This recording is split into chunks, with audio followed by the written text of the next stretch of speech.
భారత స్వాతంత్ర్యం సాధించిన ఇండియన్ యూనియన్ లో వెంటనే నైజాం సంస్థానాన్ని విలీనం చేయవలసిందిగా నాటి ఉప ప్రధాని అయిన సర్దార్ వల్లభాయ్ పటేల్ నిజాంపై ఒత్తిడి తెచ్చాడు. కానీ నిజాం అతని మాటలు పెడచెవిని పెట్టాడు. దాంతో కేంద్ర ప్రభుత్వం పోలీసు చర్య చేపట్టింది.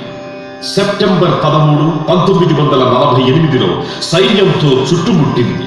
అహంకారంతో, అధికార గర్వంతో ప్రతిఘటించిన నిజాం బలగాన్ని, రజాకార్లను మట్టుపెట్టింది.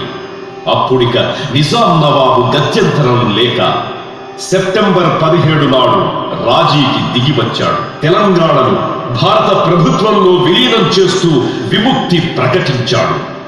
మరునాడు అధికారిక పత్రంపై తన లొంగుబాటు సంతకం చేశాడు.